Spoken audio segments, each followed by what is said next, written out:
lo que tenés que saber aquí con nuestra abogada y nuestro querido Pablo Panaro, que nos van a hablar entre los dos de todos los temas, ya sabemos, ¿no? Por un lado tenemos la parte legal con Vicky y vamos a tener la pata comercial con Pablo, ¿sí? Ustedes se acuerdan que en los primeros episodios hablamos de cómo registrar la obra, estuvimos hablando de plagio, después estuvimos pasando también por cómo ponerle el precio a la obra y hoy queríamos pensar en cómo vendemos nuestros libros, qué herramientas tenemos, qué lugares para ir a venderlo, ¿sí? Así que vamos a hablar un poquito de ello, ¿sí? No sé cuál de los dos quiere arrancar con estos temas sobre la venta Bueno, de libros. si querés doy un Vamos, poco de Vicky, una explicación sobre dale, algunas cuestiones jurídicas y como el marco y después pasamos a Pablo que ya va con la parte más práctica. ¿Parece bien? dale, me parece perfecto. Bueno, es importante primero pensar que el libro no se considera solo una mercancía, ¿verdad? Sino que también es un bien cultural. Y por eso es que hay dos leyes específicas y también está contenido en el espíritu de la Constitución Nacional y en el preámbulo y en un artículo la difusión y todo lo que está vinculado con la cuestión artística, ¿no? Ujú, Entonces, pero hay dos leyes puntuales que regulan ciertas cuestiones, porque para proteger a los autores, a las editoriales y a las librerías independientes, ¿sí? Hay algo que también se habla mucho es de bibliodiversidad, que lo que se busca es la diversidad dentro del ámbito del ámbito literario, ¿no? De poder involucrar a todas las editoriales, a las editoriales independientes, distintas ujú. perspectivas, distintas miradas, editoriales más pequeñas y que pueda haber una diversidad y se escuchan distintas voces dentro del ámbito literario. Entonces, estas leyes un poco fomentan esto una es de más que nada de fomento del libro y de la lectura, que también yo estuve investigando un poquito, no sé si ahí se me va mejor la luz, pero no quiero quedar como el experimento Blair Witch, hay algo vintage. Estás hermosa siempre. Vos preocupate de la luz. Él es porque es malo, ¿viste? La gente es mal y Para la comí. próxima prometo mejor iluminación. No, lo que pasa es que el No, no soy malo, la quiero cuidar, nada más, la quiero cuidar, nada más. Pero bueno, volviendo a estas dos leyes que son importantes tener en cuenta para todo el que esté en el mundo de la literatura y para poder, bueno, tener información y poder informarse, es muy importante tener en cuenta estas dos leyes. La ley famosa ley del libro, que todos llamamos ley del libro, es la ley Ujú. 25.446, que es Sí. la del fomento del libro y la lectura, que esa es la que busca fomentar la lectura y fortalecer la actividad editorial, ¿sí? Eso es más que nada en cuanto a promoción, difusión y poder reforzar esto, ¿no? De la diversidad que estábamos hablando anteriormente. Ahora, después hay otra ley que es la 25542, después, Ujú. bueno, lo podrán chequear todo reviendo esto y anotando para poder leer bien el texto de la norma, que me parece un poco aburrido y poco Ujú. dinámico de poder explicar cada artículo, cada norma, pero sí Sí. lo podemos quizás en otra oportunidad hablar más de cada una de las leyes, pero Dale. en rasgos generales, esta última ley, la 25542, de defensa de la actividad librera, esta es la que incluye algo muy importante en el mercado, que es el Ujú. precio uniforme del libro. Y cuando Bien. hablamos de precio uniforme del libro, implica que el precio de venta de cada ejemplar, ya sea de cualquier género, de cualquier libro que salga en circulación, es Ujú. único y estipulado por el editor. La editorial, independientemente de cuál sea una editorial grande, pequeña, artesanal, lo que sea, fija muchas veces en conjunto también con los autores, y otras veces hay una bajada editorial, ¿no? Que en la cual se hace plasma y se conversa con el autor, se fija un precio único. Ese precio va a ser el precio de venta en cualquiera de las librerías que estén en venta al público. Ujú. Entonces, eso lo que ayuda y lo que fortalece es que en el sistema no haya una competencia desleal eh, de librerías grandes, cadenas, contra librerías pequeñas de barrio y que eso también produce un mayor crecimiento y fortalecimiento también de las regionales, ¿no? Ujú. De las editoriales independientes y de las librerías independientes y pequeñas. Entonces, si todos tenemos el mismo precio, uno puede elegir dónde comprarlo, pero da lo mismo en un lugar que en otro. Entonces, Claro. eso es algo importante de tener en cuenta. En cuanto, más allá de lo legal, hay algo puntual que también está bueno, que seguramente Pablo después va a tomar, es que me parece que el autor es importante que, por eso, si hay una bajada editorial, que también esto se converse con la editorial, ¿no? Que el precio esté conforme a los valores y a lo que quiere representar el autor con su obra. Porque como hablábamos también la otra vez hablando de piratería un poco, me parece que independientemente de la piratería, pero esta decisión del autor sobre su obra, porque a veces Sí. el precio de venta no condice con lo que la comunidad requiere hoy en tiempos tan difíciles como el nuestro, el que estamos atravesando en nuestro país. Y bueno, creo que en general, ¿no? Esto también sucede, que sea un precio competitivo y que esté acorde a la comunidad a la cual va dirigida, me parece que es importante. Entonces, eso que se pueda conversar el autor con la editorial al momento de poder hacer el contrato editorial y de tener un vínculo comercial con ellos. Después hay un tema que, bueno, cualquier cosa, si necesitan alguna pregunta, si les quedó alguna duda, ustedes me dicen. Dale. Si no, me gustaría conversar un poco sobre una figura que es muy utilizada, no solo en el ámbito literario, con la venta de libros, sino en otros ámbitos también, y es de Sí. bastante uso común, que es la consignación. Buenísimo. Bueno, mucha gente lo sabe, pero lo vamos a repetir, que la consignación en este ámbito específico es otorgar una cantidad de libros a una librería con la promesa de venta, es decir, uno deja los libros, quedan en consignación, la propiedad, siempre intelectual, es del autor, ¿no? Y está regida por la ley de propiedad intelectual, pero sí lo que se cede es esa cantidad de libros para ser vendida, que se conserva el autor la propiedad hasta que efectivamente se realice la venta. Claro. Muchas veces, sí, lo que sucede es que hay acuerdos, hay contratos, ¿no? Que eso sería lo ideal, ¿no? Sí. Pero si hablamos de autores independientes y de librerías más pequeñas, generalmente en este ámbito rige la informalidad. Entonces, si no tenemos un acuerdo, un contrato de consignación, Un sí es remito, muy por importante. ejemplo, puede ser, Vicky. Exacto. Por eso, si no tenemos un contrato, que en el contrato yo les quiero estipular las características que tiene que tener un contrato para que también puedan revisar en el caso que sí, se haga todo formalmente y correspondentemente legal y tengan un contrato de consignación. En el acuerdo Sí. sí tiene que estar establecido puntualmente la cantidad de ejemplares que son entregados, el Sí. precio de venta, que el precio de venta, como ya dijimos, ya viene desde el editor, o sea que no lo fija el autor y que tiene que ser respetado por la ley que mencionamos anteriormente, el porcentaje que queda para la librería y el porcentaje que queda para el autor. Así también la forma de rendición, cómo se le va a rendir cuentas al autor en caso de que se venda cada libro, y el plazo de devolución o reposición en caso de que no suceda la venta de alguno de los ejemplares o bueno, o en su totalidad o la situación que se presente. Entonces, es muy importante, bueno, o sea, vos siempre nos cansamos de repetirlo, pero no está mal Sí. volverlo a repetir en cada Obvio. oportunidad, porque la gente muchas veces pasa esto, ¿no? Como que hay una confianza quizás con el librero, con la editorial, hay un poco de desconocimiento y pensar que de incluir cuestiones legales es generar algún conflicto. Y es justamente al revés.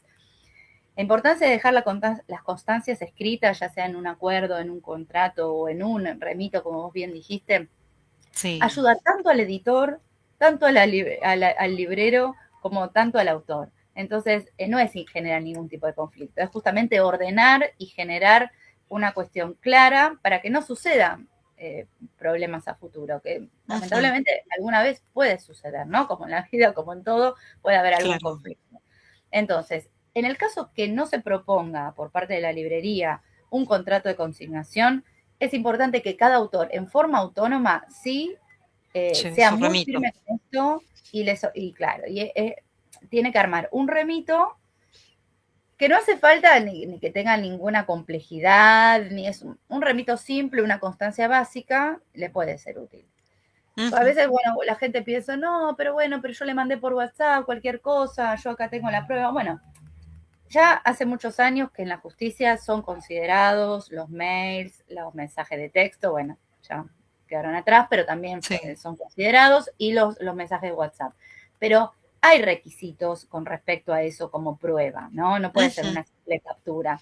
Bien. Tiene que haber datos verificables del remitente, del destinatario, y tiene que haber un seguimiento que pueda hacer en todo caso de que sea de conflicto, que pueda ser analizado por un perito informático. Entonces, no Bien. es una prueba tan sencilla que solo con la constatación de una impresión de pantalla del celular, el juez te dice, ah, ok, esta prueba es válida y voy a considerar tu postura. No, Ujú. no es así. En ¿Un cambio, un mail, Vicky? remito, claro, por eso el mail, bueno, uno cuando Sí. presenta como documental, en el expediente se presenta como una impresión de pantalla del mail, y después, en Bien. caso de conflicto, en caso que la otra parte impugne esa documental, la cuestione, ahí sí intervendrá un perito informático donde va a seguir la ruta de los mails. Y Perfecto. bueno, todas las cuestiones de peritaje informático que correspondan. Pero digo, no es tan simple como presentar un papel, no es como presentar un cheque, un pagaré o un Ujú. remito. Que Bien. en todo caso lo que se podrá discutir es la firma, y ahí podrá intervenir una pericia caligráfica, pero Claro. tiene como mayor valor probatorio en el sentido, todo lo demás, WhatsApp y todo eso complementa, pero el remito sigue teniendo un gran valor probatorio, Bien. ¿sí? A simple vista ya con la presentación del original.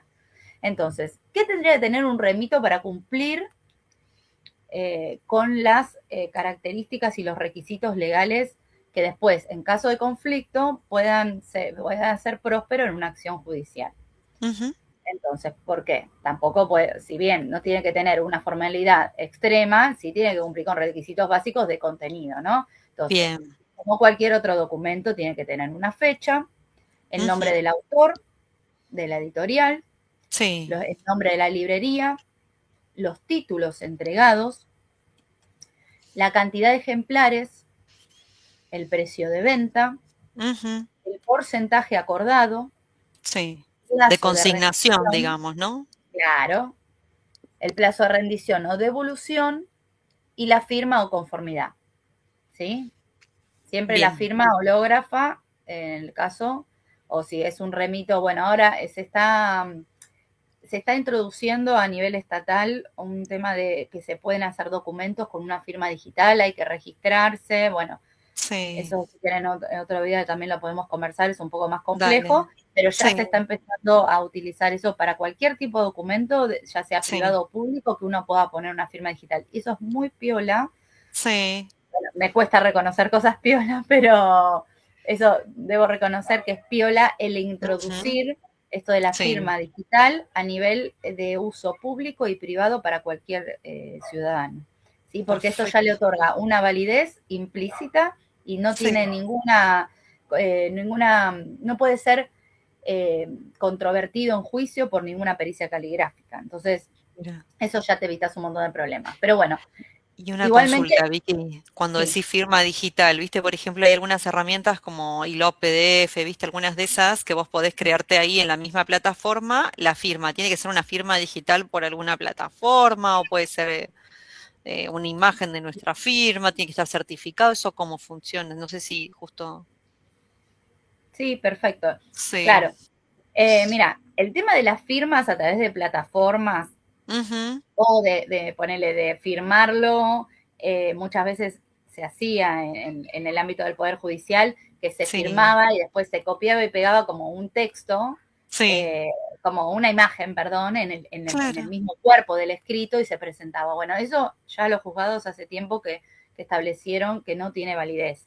Ah, O mira. sea, en los escritos judiciales la parte firma el abogado, Ujú. sí, digitalmente a través del sistema del Poder Judicial, que ya eso es una firma digital comprobada, pero cuando Sí. tiene que firmar también la parte, en caso Ujú. de patrocinio, que el abogado no sea apoderado, tiene que Sí. firmar en forma hológrafa y tiene que ser escaneado después el documento con esa firma hológrafa, por ejemplo. No se puede pegar una foto con Sí. la Con la firma firma de uno. Bien. exacto, y ponerlo en el escrito. Bueno, esto Perfecto. aplica lo mismo. O sea, en el caso del remito, si no se implementó este nuevo sistema de la firma digital, que ya te digo, recién se está iniciando, la Ujú. realidad hay dos caminos. Uno es más costoso y poco usual, que sea certificada la firma por escribano público. Sí. O sea, eso sería como súper ideal, pero que como se hace también en los contratos de locación muchísimas Sí, veces, pero bueno, eso ya estamos hablando de algo ideal y que también tiene un costo, entonces en estas cuestiones a veces de uno es más, informalidad, claro, claro, de autores quizás, bueno, más que chiquitos. están iniciándose o que, bueno, no Ujú. tienen un lugar consagrado, como que son muy pocos realmente. Bueno, acá sí y hay un poco de más de informalidad y estos costos, que si bien no son tan altos, sí se evalúan, ¿verdad? Ujú. Pero entonces, en el remito tendría que ir la firma hológrafa de las partes. Perfecto. Eso tendría valor probatorio en el caso de algún conflicto judicial posterior. Bien. Bueno, si para ir concluyendo, Sí.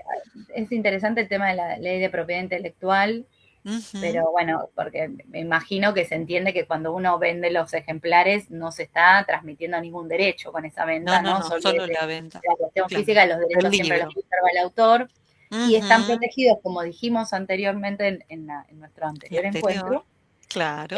ya solo con la creación, pero el registro fortalece el poder desarrollar esos derechos que tiene el autor, ¿no? Entonces siempre es conveniente registrar, pero el derecho Ujú. de cada autor nace con la obra.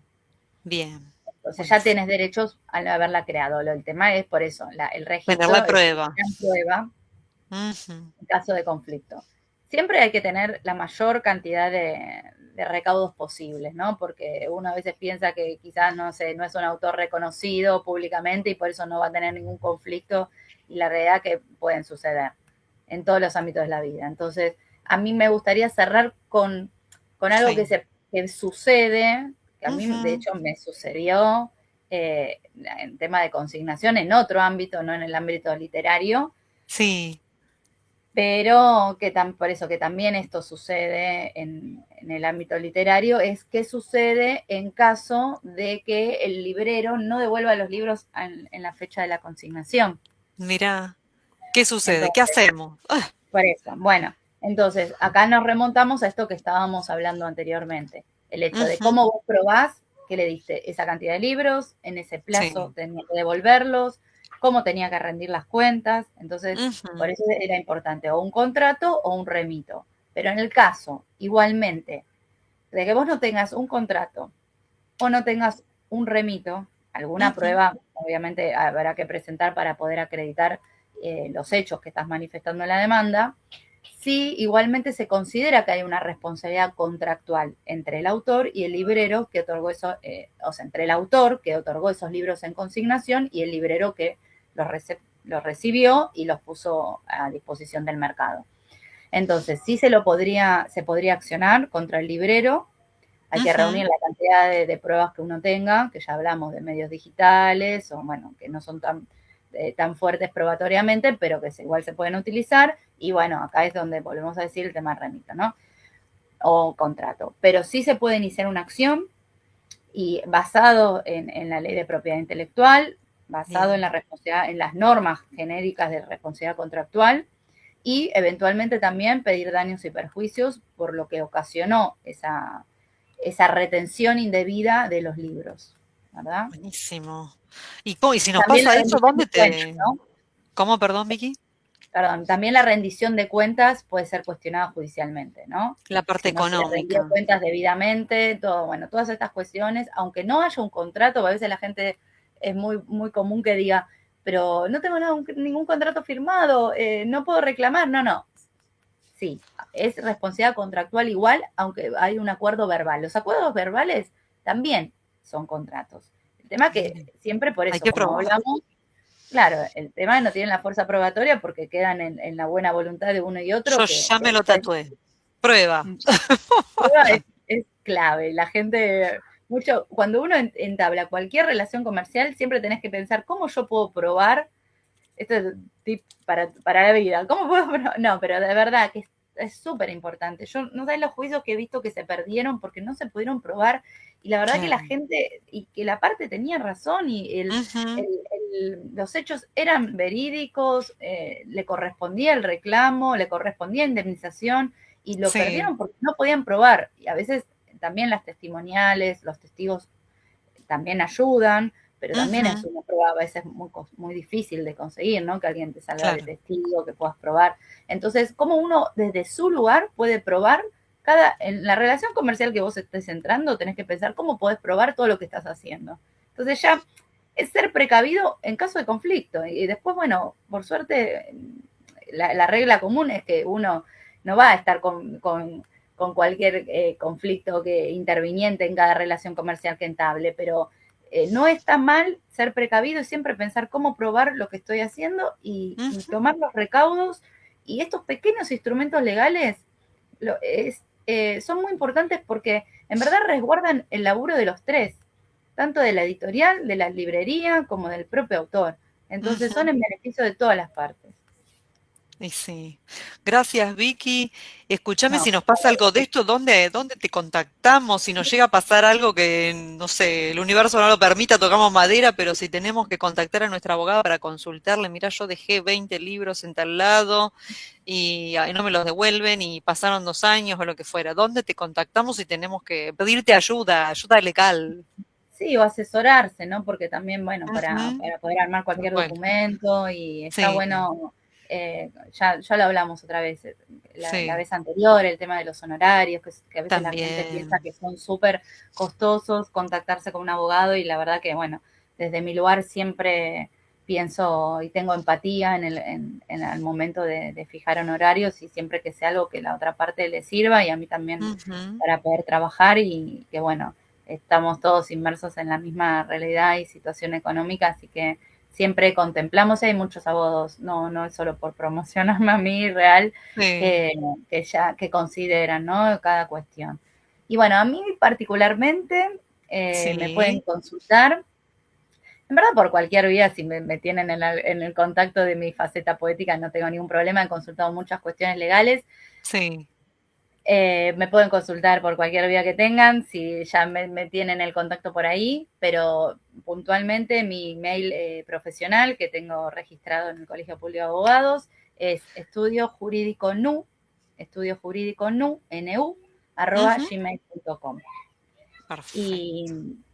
y bueno, siempre quiero volver a hacer hincapié en cada encuentro que tengamos, que cualquier cuestión, cualquier duda o asesoramiento inicial, que no necesitan un abogado, pero para poder orientar en cuanto a cuestiones de violencia de género, violencia intrafamiliar o ASI, las Ujú, resuelvo y las intervengo en forma gratuita, así que siempre pueden consultarme. Mi ámbito de aplicación, yo donde trabajo, eso es importante aclararlo, en cuanto a esto de editoriales, siempre todo se maneja mucho dentro del ámbito de la capital federal en general, ujú, pero en cuanto a cuestiones de familia, sí, mi ámbito de aplicación jurisdiccionalmente es de la capital federal, no, mi matrícula es de capital federal.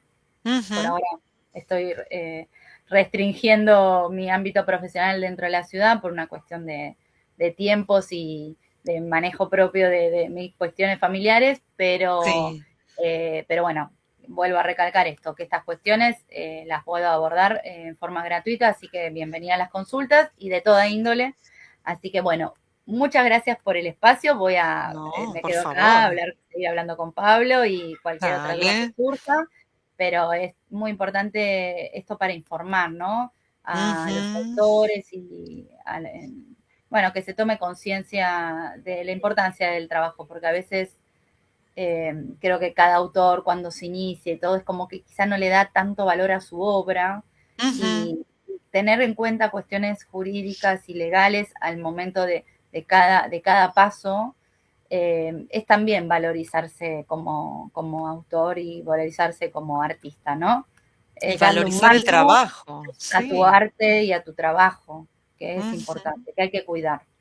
Buenísimo, Vicky. Aparte nos vamos armando, son más herramientas que tenemos, ¿no? No todo es escribir, a veces es escribir, es consultar cosas administrativas, legales, ahora que económicas con Pablo, un poquito de todo. Las herramientas nos sirven en todo. Cuantas más Totalmente. herramientas tenemos para tomar decisiones, mejores Mejor. decisiones tomamos. Así que Y bienvenida sea. prueba. Y prueba tatuado acá. La siguiente prueba. Es un lindo tatuaje, te digo. Escúchame, Vicky, si querés quedarte, te podés Me quedar. quedo, Si por tenés que supuesto. retirarte, vos me decís, no hay ningún problema. Yo quiero que sepan que ella es Mejor una abogada escuchar la muy parte. ocupada y tiene niñes, así que también hay que ser comprensiva con la situación de cada persona. Así que vos nos decís, no hay ningún problema. No hay problema. Me quedo escuchando a la Pablo porque tengo miedo que se genere acá algún conflicto intrafamiliar. Así No, que no, para nada, por Dios. Nosotros ya cualquier estamos cuestión, acostumbrados. también soy mediadora, así que puedo Yo te intervenir. contrato, Me pero quedo vos acá tenés que tirar para mi lado, para mi lado. en verdad somos imparciales, así que no puedo hablar más al No, respecto. de vinculada, chao. Muy bien. Bueno, perdón, gracias Vicky. No, por Contarles un favor. poquito que, bueno, la idea también de esta sección es eso, ¿no? Que nos llevemos herramientas de los dos lados, que tengamos la pata legal, pero también que tengamos la pata comercial, que a veces nos pasa que empezamos a publicar y decimos, bueno, ahora que ya hicimos el registro, hicimos todo el caminito, sabemos cuáles son las leyes que nos avalan, cuáles son nuestros derechos y obligaciones, bueno, y ahora vamos a vender, salimos al mundo con los libros. Pablo, ¿qué hacemos? ¿Cómo vendemos? Bueno, primero voy a lo que dijo Vicky.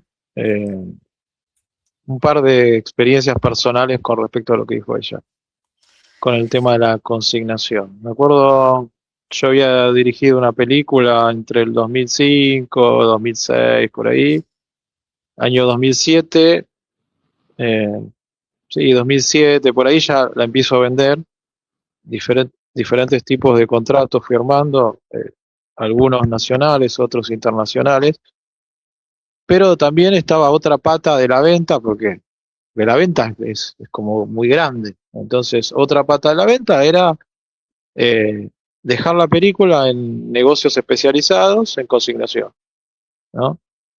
Y una experiencia que me pasó es que dejé en un lugar y volví al mes para ver si se había vendido, qué sé yo, y habían cambiado de firma. Habían vendido el fondo de comercio, había otros dueños y no me reconocieron nada. Así que ahí perdí el material. Este, eso con respecto al... Después vamos a volver a hablar de la consignación, pero quería comentar un par de experiencias personales en base a lo que comentó Vicky.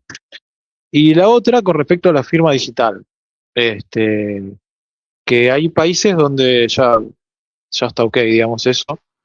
Eh, en el 2024, bueno, vos Michi lo sabés, me llamaron, parece medio de ciencia ficción, pero bueno, me llamaron de una de las empresas más grandes del mundo para que haga 7 días de rodaje acá en Buenos Aires para ellos. Este, y la firma fue así. Yo tuve que firmar un contrato con ellos de confidencialidad, donde durante 3 años no puedo hablar de qué plataforma me llamó, o sea, de qué, perdón, plataforma, de qué empresa me llamó, y tampoco puedo trabajar con la competencia directa de ellos durante 3 años. Pero en medio de la negociación, del pago, de esto, de lo otro, como querían que todo salga rápido, eh, y al principio me decían, bueno, imprimí y todos estos contratos los firmás y los mandás por correo. El correo argentino anda para el traste, no llega muy rápido al norte. Sí puedo decir el país, una empresa muy grande de Estados Unidos. Terminamos firmándolo vía digital. Este, yo cerré con una productora de México, pero el cliente era estadounidense, una empresa grande. Así que hay países donde ya esto se funciona. Acá todavía no. Bueno, fuera mi experiencia personal. ¿Qué me estabas preguntando, Bien. Michi? Bueno, yo lo que te quería preguntar, me encantaron las aclaraciones porque también más allá de que, o sea, de que no son específicamente libros, tiene que ver con esto que nos hablaba Vicky, así que también nos ayuda un poco a llevarlo a casos concretos, de que son cosas que nos pueden pasar, eso es lo que quiero decir.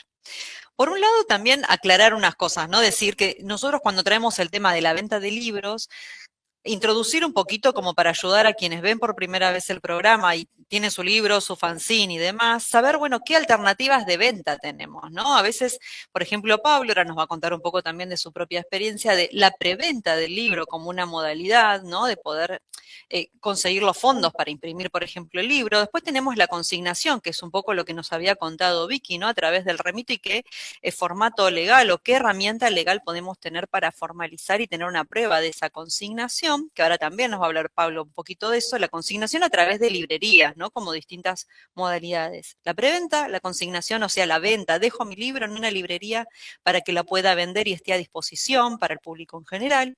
Y otra de las formas es la venta directa a través de los ciclos. Entonces, mi idea era poder preguntarle a Pablo algunas cosas sobre eso, ¿no? Que él comparta un poco la experiencia. Ustedes acuérdense que yo empecé autopublicando, luego de que él me explicara, transmitiera su conocimiento sobre la autopublicación de libros. Entonces, él de alguna manera ya fue pasando por estas tres modalidades, entonces quería que compartiera un poco sobre esa información, ¿sí? No sé si ahí, Pablo, fui clara. Preventa, consignación y venta directa en ciclos o espacio ferias, ¿sí?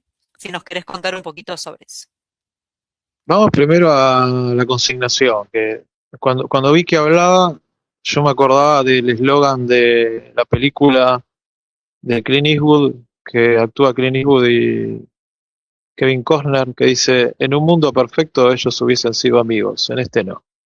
Este, y lo que dice Vicky está bárbaro, o sea, ojalá fuera así, pero para generar algo así tenés que tener una editorial grande detrás. Y ya sabemos lo que hacen las editoriales grandes, que después otro día si querés hablamos de eso. No me quiero ir mucho por las ramas. Eh, pero la realidad es que vos sos un autor autopublicado y sacaste 100 libros, por ejemplo, que fue lo que saqué yo en su momento, o vos misma sacás tiradas de 100, alguna vez has sacado 50 incluso. La realidad es que vos vas, hablas con el librero y le dejás uno, dos, tres libros y no se firma nada.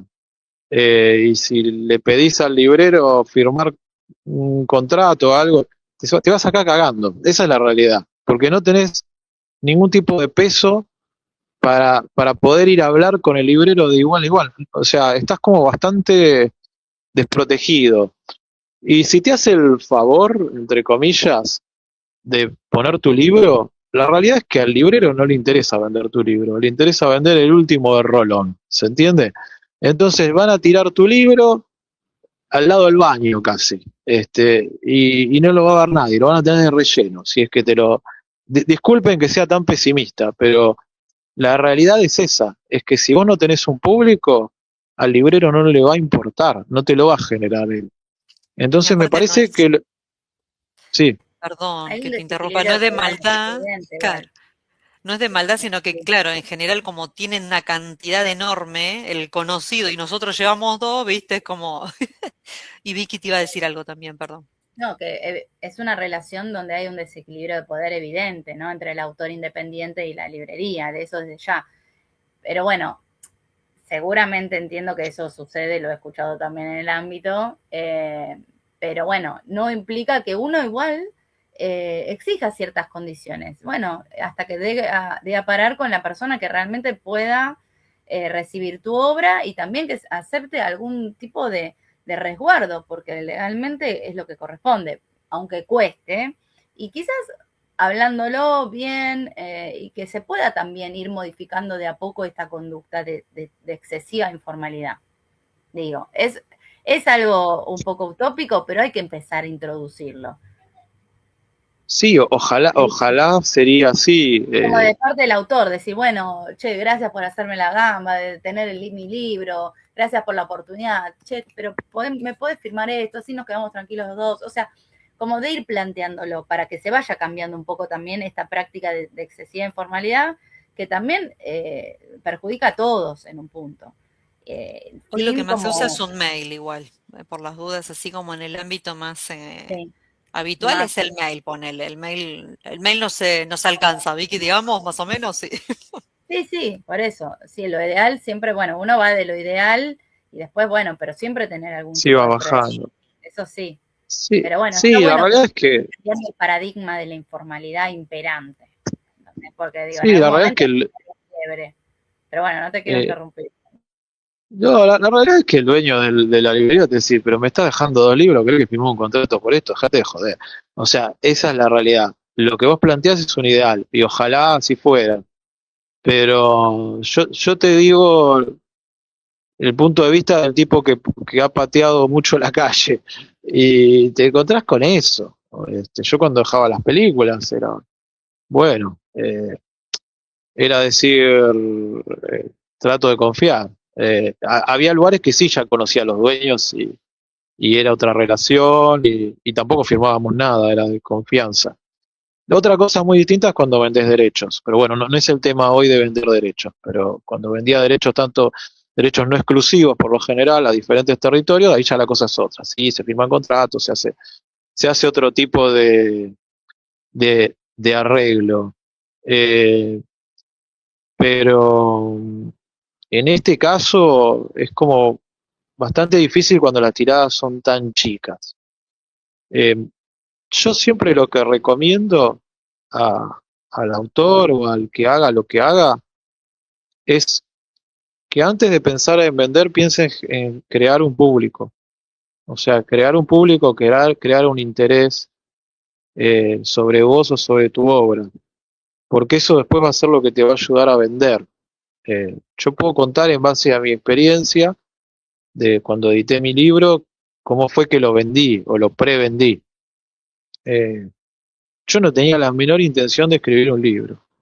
Simplemente subía en la época que Facebook estaba de moda, año 2000, no sé, 2004, 2005, 2006, 2007, o sea, diferentes épocas, eh, cuando Instagram todavía no tenía fuerza y, y Facebook era como un lugar donde nos juntábamos todos, digamos, era una novedad. Yo empezaba a subir conversaciones que tenía con mis viejos, con mi vecino esquizofrénico y con otra gente más. Y claro, mi viejo era un tano del sur muy gracioso sin proponérselo y mi vieja una cordobesa muy ácida. Y mi vecino esquizofrénico, bueno, las conversaciones que teníamos eran muy, muy jugosas. Este, y resultó que esas conversaciones que yo iba subiendo a la gente les gustaban, les resultaban graciosas. Y yo iba subiendo esporádicamente hasta que pasaron los años y en un momento estuvieron como 2 años seguidos diciéndome diferentes personas que me mandaban mensajes por privado, me escribían en el muro, che, hacé algo con esto, boludo, hacé algo con esto porque eh, veo series que son mucho, que son una basura y lo que estás haciendo con estas conversaciones me estoy recagando de risa. Y durante 2 años gente escribiéndome, che, hacé algo con esto, hacé algo con esto, hacé algo con esto. Y yo simplemente quería compartir lo que me pasaba día a día porque me resultaba gracioso. Y un día empecé a analizar qué podía hacer, porque ya era tanta la gente que me preguntaba que digo, bueno, pará, ¿qué puedo inventar? Y me decían, hacé una película, hacé una serie, hacé algo, porque son muy graciosos los personajes. Y empecé a ver los costos, y en esa época, para lo único que me daba era para escribir un libro, que era lo más barato. Este, entonces hice un posteo y les dije, bueno, ustedes que me están rompiendo las bolas, que quieren que escriba un libro, yo lo voy a escribir, pero no lo voy a pagar yo, lo van a pagar ustedes. Entonces, eh, lo que necesito es el compromiso de 40 de ustedes para que me digan, 40 de ustedes se comprometan y me digan, yo te compro el libro. Y si 40 de ustedes me mandan un mensaje privado y me dicen, yo te compro el libro, yo lo hago. Si no, no hago nada. Me empezaron a caer mensajes. Che, Pablo, te compro el libro. Cuando lo saque te lo compro. Te lo compro. Bueno, fue así. Eh, ahí fue un día, ya como todo se va relacionando, ¿no? El universo te va orientando. Un día fui a la Feria del Libro, iba ahí boludeando por la Feria del Libro, y un flaco me da un libro, me lo regala, donde me explicaba cómo editar un libro. O sea, un libro que te explicaba cómo editar un libro. Que para mí me pareció como estrategia de marketing fabulosa, porque era la gente de la imprenta digital donde yo después terminé editando mi libro. Y yo leyendo ese libro empecé a entender, porque yo todo lo que sabía de legal o de derechos era más referido al cine, no era referido a los libros. igual hay muchas cosas que son parecidas, ¿no? Pero empecé a entender el formato, la diagramación. Yo no tenía la menor idea cómo hacer un arte de tapa, cómo diagramar, cómo se escribía, con qué tipo de tipografía me convenía hacerlo. Eh, y ahí empecé a armar el libro. Lo armé yo, lo maqueté, lo edité. El arte de tapa lo hice yo sin saber casi Photoshop. eh, y lo mandé a imprimir. Cuando lo mando a imprimir, la tapa la tuve que corregir como 3 veces porque no me daban los márgenes. Eh, y la gente de la imprenta me quería vender un diseñador gráfico. Yo no pensaba pagar un diseñador gráfico, así que fui aprendiendo hasta que lo hice. Y la tercera vez etapa que le mandé me dijeron, esta es la correcta. Bueno, la cuestión es que agarré, me fui a la imprenta cuando me dieron el primer... Fue muy loco, porque cuando me dan el libro, me dice el dueño de la imprenta, lo llaman al dueño de la imprenta cuando yo llego. Y me dice, ¿vos escribiste este libro? Sí. Me cagué de risa, me dice, se puso a hablar del dueño de la imprenta, pegamos buena onda, qué sé yo. Y hoy en día es la imprenta que termina imprimiendo los libros de Michi. Este, y me acuerdo que agarré una caja, pesaba un huevo porque eran 100 ejemplares, los cargué en un chango y me fui a recorrer casas en Capital de gente que me quería comprar el libro. Y el primer día vendí 20, no hice presentación del libro, no hice nada. Y después el resto lo mandé por correo y el resto lo pasaron a buscar por mi casa.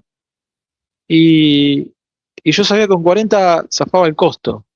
Los otros 60 eran ganancia.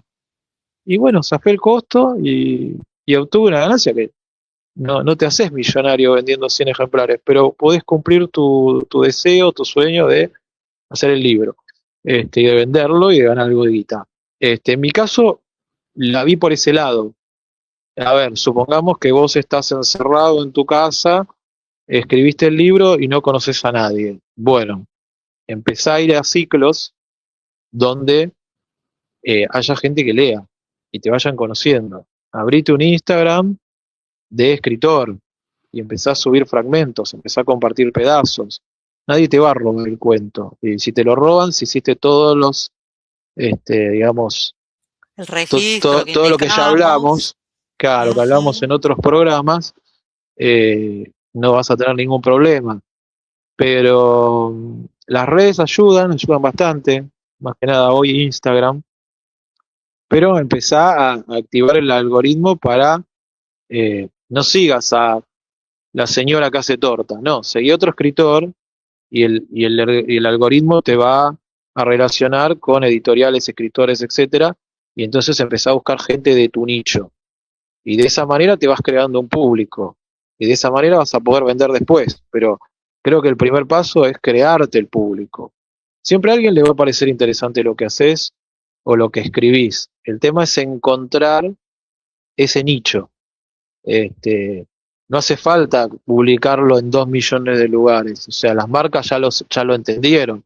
Antes se estrenaba una película o algo y salía todo en los 4 canales de aire que había y en el Clarín. Ahora no, ahora las marcas entendieron que este, aprendieron a sectorizar su nicho de mercado. De hecho, hay eventos que se hacen que nosotros ni nos enteramos y van 5.000, 10.000 personas capaz, o más. Entonces, el mundo es grande, empezá a encontrar tu nicho de mercado y hoy en día las redes ayudan mucho para eso. Y frecuentar lugares, o sea, creo que ahí tenemos los tres, ¿no? Y cuando frecuentas un lugar, lo que yo siempre digo, que es algo que escuché de un abogado, cuando una vez en una charla de cine, en una universidad, fui a un seminario y después hablaba un abogado que era decano en el lugar, y también era productor de cine. Y él decía que se metió a producir cine porque según él la abogacía era muy aburrida, al menos la parte del derecho que él manejaba, ¿no? En algunos casos puede llegar a ser muy divertida también, pero para él era muy aburrida. Y, y cuando él hablaba del cine, ojo, conozco abogados que se divierten mucho, ¿eh? O sea, tampoco los voy a meter a todos en el mismo lugar. Bueno, el Toti. Los abogados en general somos gente divertida igual, ¿eh? Quiero, Sí, quiero bueno, hay destacar uno de los tipos más graciosos que conozco es abogado penalista. sí, fuera del Este, proceso profesional, lo que pasa es que no se puede sí, mostrar a los clientes, pero claro. Pero él hablaba de la profesión en sí, no que él era aburrido, sino que había cosas de su profesión que lo estaban aburriendo mucho y que decidió dedicarse al derecho dentro del cine. Y él explicaba que el cine, que es una frase que a mí me quedó grabada en su momento, se hace con una taza de café por las mañanas y con una copa de vino por las noches.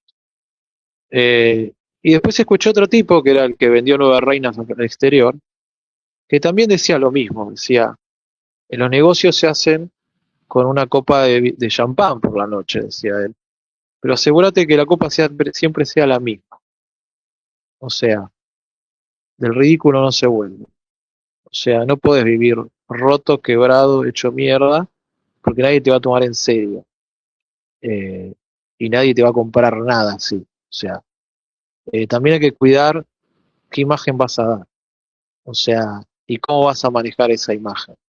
Estoy al Este, horno, Pablo, Dios mío. no, vos te haces la boluda, la estás manejando re bien. Este, pero yo básicamente es eso, o sea, crear una imagen también de responsabilidad. Si vos ves que el tipo es un cachivache y no le vas a editar el libro o no le vas a querer comprar nada, porque es muy cachivache.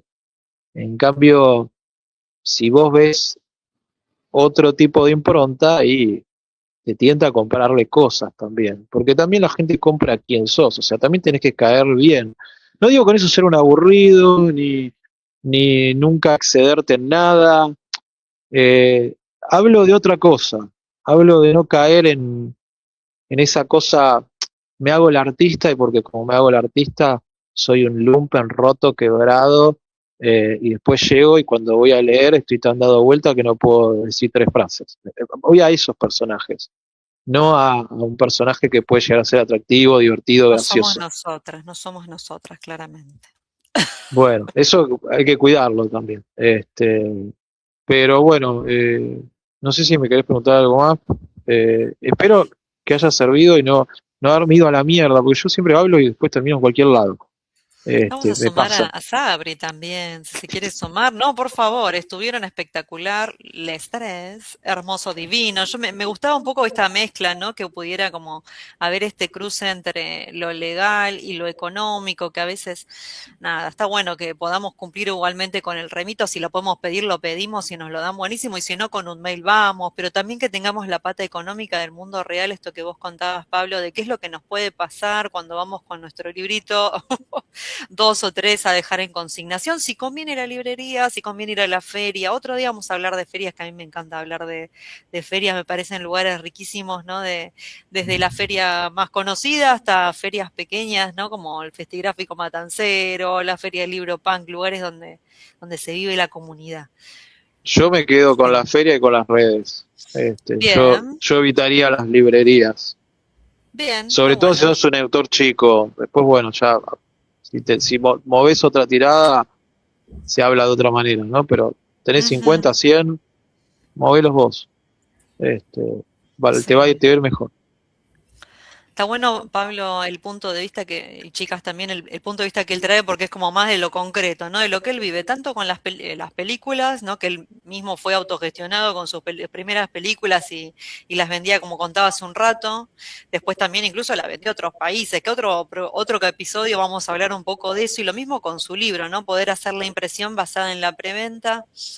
Y después, nada, todo es ganancia después de eso. Pero bueno, siempre vamos a lo mismo. Hay que hacer la tarea, hay que cumplir con los registros legales, hay que tratar de informarse, como dice Sabri, también inspirarse en otros autores, ¿sí? Y hacer toda la pata económica con que nos cueste, que pensemos, ¿no? Qué lindo escribir. También es importante pensar en después cómo lo vamos a vender, cómo lo vamos a distribuir. Así que todas las posturas nos nutren, ¿sí? Así que hay que buenísimo. profesionalizar el arte, Sí. ¿no? Sí, eso Profesionalizar el también, sí, sí, sí. Y otra cosita más que agrego, lo importante no es el cómo, es el qué. Si vos tenés claro el qué, el cómo va apareciendo.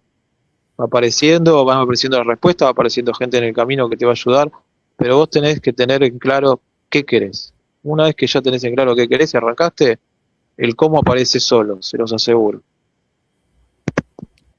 Gracias.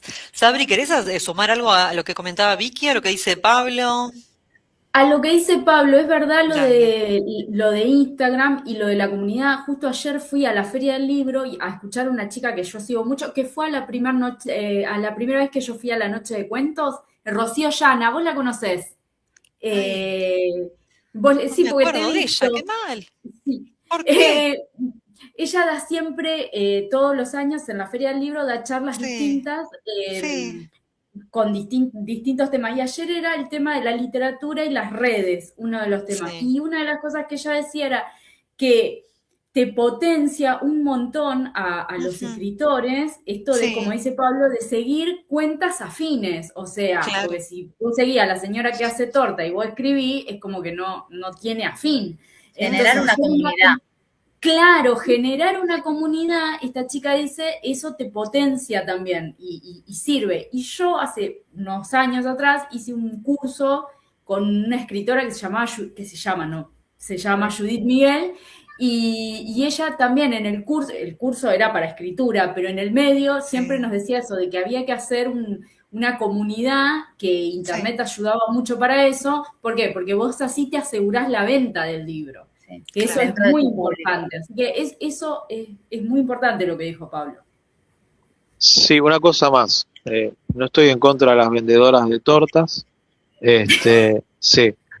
Porque, a ver, capaz que a vos te sigue la que vende tortas y decís, uy, no, pero la voy a seguir de copado porque la apoyo y es una laburante y está vendiendo torta.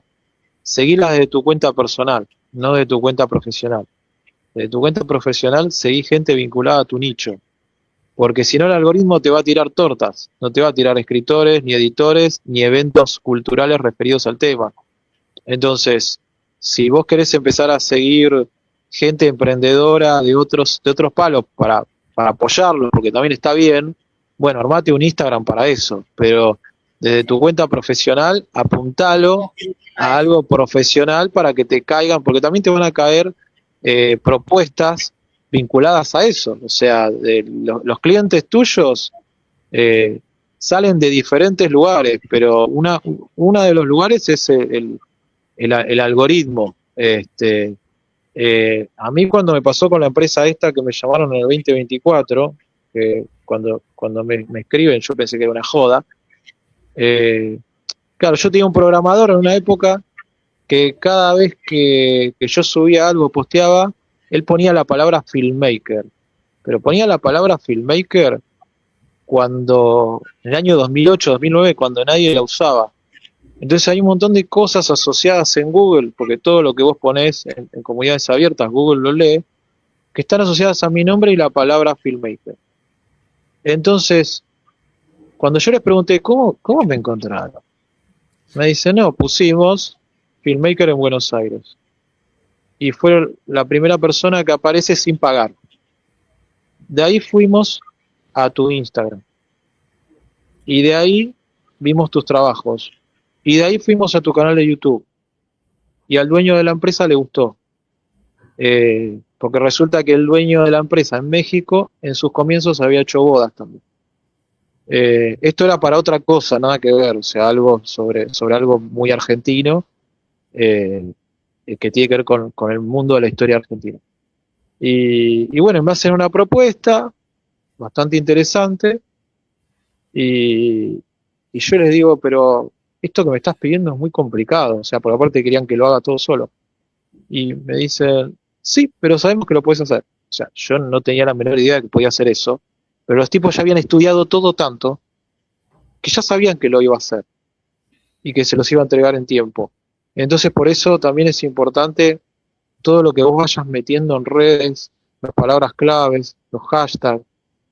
Ahora Instagram no le está dando bola al hashtag, pero hay otras comunidades que sí. Tener tu canal de YouTube activo también. O sea, hay un montón de herramientas que vos no te das cuenta. A veces decís, pero si mi canal de YouTube lo ven, tengo videos que lo vieron 20 tipos nada más. No importa. Son los 20 tipos correctos. Este, Hablando una vez con un influencer, yo le hice unos videos, un influencer de deportes, el tipo tenía 300.000 seguidores. Me dice, tengo muy pocos clientes. Y, y bueno, yo lo ayudé con algunos videos del año pasado. Y yo decía, mira, yo tengo 2.500, pero cada, todos los días me llama para pedirme presupuesto. Bueno, el tema no es la cantidad, es la calidad de los seguidores que vos tengas. No, porque a veces mucha gente se desespera y dice, no, quiero tener 50.000 seguidores. ¿Para qué querés tener 50.000 seguidores al pedo? O sea, tené 2.000, 3.000, 5.000 que realmente sirvan, que son los que se interesan en tu laburo. El resto, para tener bots, hay gente que compra seguidores. Y vos ves que tienen 20.000 seguidores y el posteo tiene 3 likes. ¿Por qué? Porque compraron bots. Y cuando entras al perfil dice RA305 el nombre. No es una persona, es un bot. Entonces, creo que los eventos persona a persona, como la noche de cuentos o como tantos otros que hay, también ayuda a que ustedes se relacionen entre ustedes, creen relaciones, se hagan amistades o lo que sea, y también cuando se van siguiendo en Instagram están alimentando el algoritmo para después les lleguen otras propuestas, ya sea de entrevistas de radio, para ir a leer o para lo que sea. El error es creer que esto se logra meteóricamente, de la noche a la mañana. Y no es una carrera de velocidad, esto es una carrera de resistencia. Eh, Hace 28 años que hago esto, los primeros 16 me cagué de hambre y me la pasé cometiendo errores. Después, al año 16 me empezó a ir un poquito mejor, un poquito mejor, un poquito mejor. Pero es así, es paciencia, constancia y laburo. Y ahora está más fácil que antes. Porque cuando empecé yo en el año 98 era mucho más difícil, no tenías redes, no tenías nada. Entonces ahora está todo. Nadie se va a perder 16 años como me los comí yo. En 5 ya lo solucionaste. Si te pones las pilas, ¿no? Claro. Pero bueno. Es un gran eso. trabajo, ¿no? Implica un montón de tiempo y esfuerzo de tener todo activo. Pero la verdad que, como hablábamos antes, si uno quiere profesionalizar su arte y generar esto, una red, una comunidad, es importante tener en cuenta esto que dijo Pablo.